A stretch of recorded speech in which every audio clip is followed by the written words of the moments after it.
Hey everyone, it is Finn here and welcome back to another video. And yes, the Premier League is finally back. I missed it so much. Look, don't get me wrong, I absolutely love international football. From time to time, I mean, who doesn't? It's great. But it's just not the same as the Premier League. And in today's video, I will be predicting and discussing every single game for the Premier League match week 9. And there are some huge games this match week, like Leicester City versus a very injured Liverpool team, Manchester City versus a strong Spurs team, Leeds United versus Arsenal, and so many more really exciting games. And by the way, if you are new to my channel or just not subscribed in general, I do regular football content on this channel along with some FIFA content. So if that sounds good to you, then hit that subscribe button, I would appreciate it, and that bell notification button to be notified as soon as new content does come out.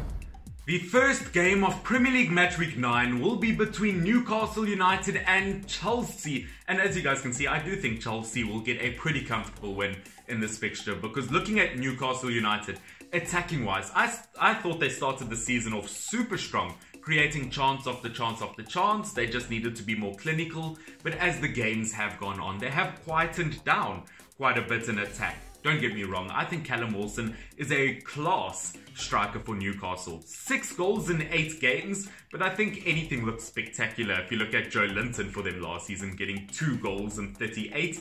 Compared to that, Wilson is a world-class striker. But unfortunately for me, I think Newcastle will lose due to their defense. I think Darlow is a great goalkeeper, but one thing I've realized this season is the fact that Newcastle do struggle against wide attacking play, which is something that Chelsea do have in abundance. And that is also why my player to watch for this fixture will be Hakim Ziyech, the right winger for Chelsea. He has been fantastic. Multiple Man of the Matches awards, a goal and 3 assists in 4 Premier League games. He's got the attitude of Eden Hazard with the ability to back it up. He's great at set pieces. He might genuinely be the next Eden Hazard at Chelsea. But even without Hakim Ziyech, I still think Chelsea would get a comfortable win, because one thing I thought earlier this season is that Chelsea struggled with balance in terms of attack and defense. But with Mendy between the posts and an incredible attack, Chelsea have sorted their balance out. 20 goals in 8 Premier League games. Chelsea are the top scoring team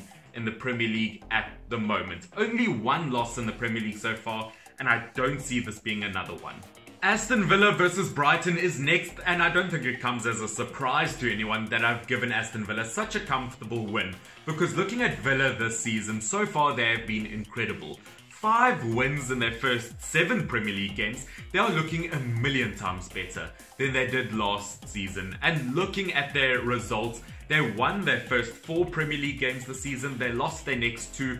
But last time around, they beat Arsenal 3-0. And the reason they were able to get a result like that versus a top team is because they just simply went back to the basics of football. They were patient, they made the right passes, they took the right chances at goal. As I said, they just went back to the basics of football. And versus Brighton, I can definitely see them getting another win, because looking at Brighton, although yes, they have Lewis Dunk back after suspension in the centre-back position, attacking wise, they have just not been good enough, which is weird because they've got attackers like March, Trossard and Maupay, but either Brighton, their problem is either they don't create enough chances or they don't get them on target. For example, I've written down their last 4 games in terms of shots on target. In their previous game, they got 3 out of 19 shots on target. Before that, they got 2 out of 6 on target. Before that, 3 out of 5. And before that, 3 out of 20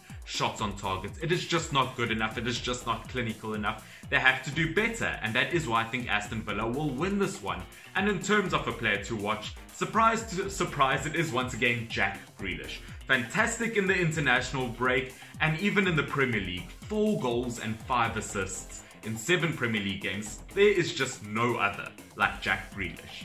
The next game is going to be one of the biggest this Premier League match week. Tottenham Hotspurs versus Manchester City. Now, over the last 2-3 years, this has been one of the most competitive, most exciting fixtures to watch. And as you guys can see, I don't think it'll be a high-scoring game, but I do think Manchester City will lose 1-0 to Tottenham Hotspurs. And I've given Spurs the win in this because they've looked brilliant attacking-wise this season. And they officially have the Premier League dream trio. Gareth Bale, although still needs to perform a bit more, Harry Kane and Heung-min Son. And in terms of defence, they don't look too bad, especially if they have Alderweireld and Eric Dyer working together. And Hugo Lloris between the posts has had some outstanding performances this season. And I think Spurs could get a win versus Man City. And looking at Man City, yes, they've only lost one game this Premier League season, but I'm not impressed with them, especially in terms of chances created and goals scored. Yes, I know Man City have been unlucky with some of their attacking injuries, but at the end of the day, 10 goals in 7 Premier League games, it's just not good enough for Manchester City. And until they improve in terms of their attack and chances created, maybe Kevin De Bruyne, obviously now that he's fully match fit, can help with that. Until I see that improvement, I have to give Tottenham Hotspurs the win in this fixture. And in terms of a player to watch, it has to be Harry Kane. He, last time out, scored his 150th Premier League goal. He's now in the top 10 goal scorers of all time in the Premier League. But even without that, 7 goals and 8 assists so far in the Premier League out of 8 games. That is almost 2 goal contributions per game. That has to be one of the most impressive statistics I've ever seen. Manchester United versus West Brom is next. Now, West Brom just haven't been impressive this Premier League season. Look, they haven't been awful in all aspects. I mean, attacking-wise, they are creating their chances. They just need to be more clinical with them. But unfortunately, in terms of West Brom's defence, they've just got no communication, no organisation in their defence. And the only saving grace they have in their defence is John Stones between the posts, who, funnily enough, is a Manchester United former academy player between the posts, who, yes, he has had some exceptional games. And in the midfield, another bright side for West Brom is the fact that Pereira is back. But unfortunately, I don't think that will be enough for them. Still 0 Premier League wins for West Brom this season, and I don't see their first win being against Manchester United, who, yes, Man United have had some funny results so far this season, but last time around, they did get a 3-1 win versus Everton, which has to be one of their best games I've watched in a very long time. They played very well because they played a very positive, very attacking style of football, which versus a team like West Brom, if they do something similar, they can get a good 3 or 4 goals. And in terms of the midfield, this is probably the perfect game for them to play someone like Donny van de Beek, a great attacking player. And at the end of the day, for your most expensive signing to only play like 72 minutes, I'm hoping he gets some more game time. Which, by the way, guys, if you want to see a video of me ranking every Premier League team's most expensive summer signing so far, you can click on the eye thingy up above to check that video out. But in terms of a player to watch for this fixture, I want to say Edinson Cavani, because versus a team like West Brom, I genuinely think he could score a hat-trick. But at the end of the day, I'm not sure that United are going to start him. So I have gone for Bruno Fernandes, who has stepped up in recent games. 5 goals and 3 assists so far this Premier League season. I think he'll do a good job. Fulham versus Everton is next. Now, I'm not going to spend too much time on this one because it's a pretty obvious one to me that Everton will get a comfortable win. Yes, Everton have lost their last 3 Premier League games in a row, but they've really suffered in terms of suspensions and injuries. But now, luckily for them, pretty much all their strongest players are back, including Richarlison up front, which I think will be a huge addition in terms of their attack. And at the end of the day, even without some of their strongest players, I'm still confident in Everton's abilities versus a team like Fulham, who Fulham have not looked good so far this season. They've only won 1 game and they've got the 4th worst defence in the Premier League, which in all fairness, Liverpool did concede half their goals in 1 game. But despite that, there's just nothing exciting. There's no shining light in this Fulham team. Mitrovic has not stepped up in the striker position. And the most promising players, to be honest, have been Kearney and Lookman and obviously Areola between the posts. But at the end of the day, I can't see them getting a result versus a team like Everton. And in terms of a player to watch, I have to put Dominic Calvert-Lewin, who's the joint top goal scorer in the Premier League this season with 8 goals. He's a fantastic header off the ball. I can see him scoring 2 past the likes of Fulham. Sheffield United versus West Ham United. And as you guys can see, I think West Ham United will get a very comfortable result in this fixture. I mean, if you asked me last season at this point what I thought of this fixture, I might have given you a totally different result, because last season Sheffield United looked strong, West Ham United did not, but the tables have totally turned this time around, because looking at Sheffield United this season, they are struggling to score. Only 4 goals scored and 14 goals conceded. They are not looking good. Despite Aaron Ramsdale looking good between the posts. But you do have to feel somewhat sorry for Sheffield United in terms of the fixtures that they've been given so far this season. They started the season off playing Wolves, then they played Aston Villa, Leeds United, Arsenal, Fulham, which is the easiest of the lot, then Liverpool, Manchester City and Chelsea. That is not an easy fixture to go against. That schedule is very harsh on Sheffield United. But unfortunately, I also can't see them getting a result versus West Ham United, who, team performance-wise, they have been excellent this season, with multiple stars really shining for them. And I can see West Ham United get a very comfortable 3-0 win. I mean, the only game where they haven't played to expectation was the first game of the season versus Newcastle United. And in terms of a player to watch, there are a plethora of West Ham players I could go for. I could go for Bowen, Cresswell, Antonio up front, but for me it has to be for Knowles, because in the last few games he has been excellent with 2 goals, 2 assists and multiple chances created. Which, by the way guys, I'm going to plug another video. If you like FIFA, you guys can check out my West Ham United FIFA 21 career mode series right there, where your opinion and your suggestions matter.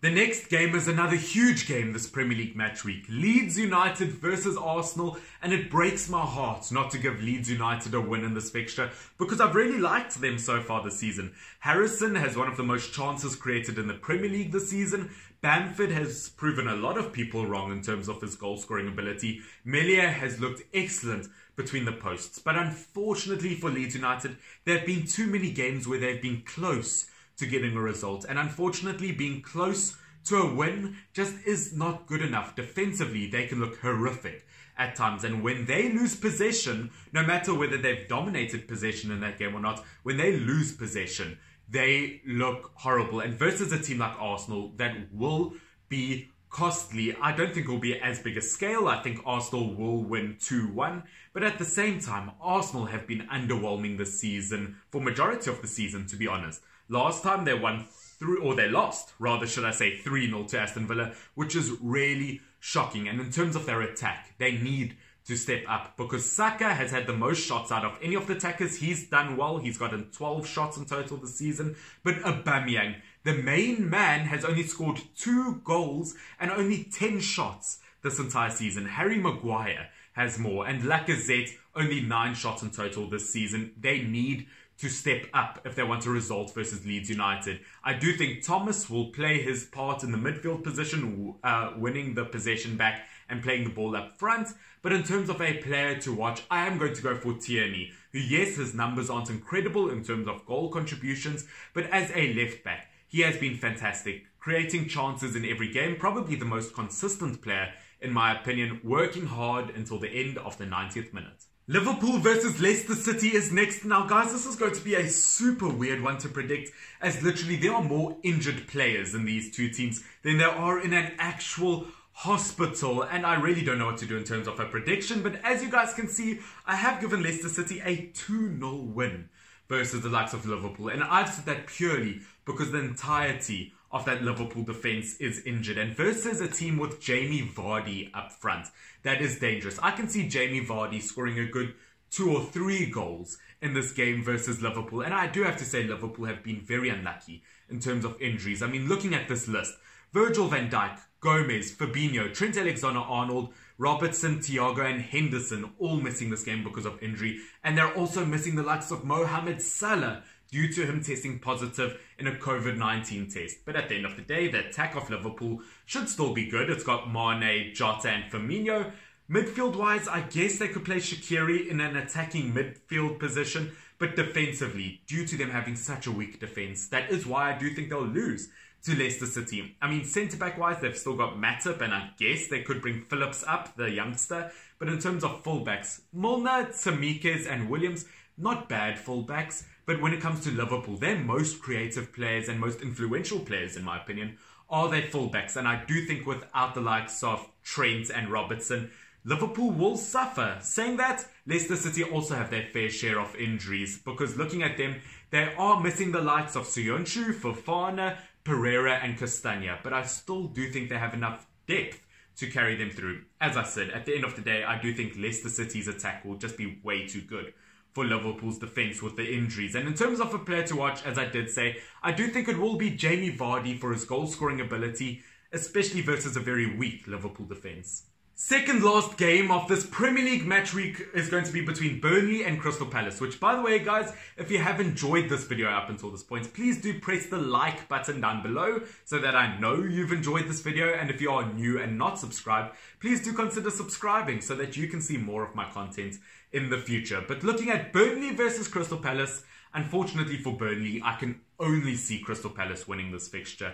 Yes, Burnley have had their defensive moments this season, but they still have 0 wins this season, and attacking-wise, they've been dreadful. Only 3 goals this Premier League season is not good enough. Yes, they've got Woods and Barnes up front, 2 very strong, capable strikers of winning a header or 2, but they still need a striker, in my opinion, with a bit of speed and skill to go through the opposition's defence, which unfortunately Burnley just don't have, in my opinion. And until they get better at their striking opportunities, I can only see Crystal Palace winning this fixture. Who, yes, defensively they can be shaky at times, but I have total faith in Gaeta's abilities between the posts. And at the end of the day, I do think Palace's attacking ability will carry them through a game like this, because they've looked brilliant in their previous game. Obviously, they got a 4-1 win versus Leeds United. And in terms of a player to watch, Wilfried Zaha has looked incredible, scoring 5 goals this Premier League season. But I'm actually going to go for the likes of Michy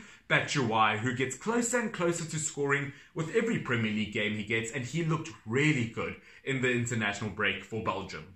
And there we go, we get to the final game of this Premier League match week for me to predict, and it is Wolves versus Southampton. Now, this is very tricky to predict. As you can see, I have gone for a draw, actually, because looking at Wolves, this is their best ever start point-wise to a Premier League season. And looking at the likes of Southampton, I mean, they've been very good this season. There was a stage before the international break where they were first in the Premier League for the first time ever.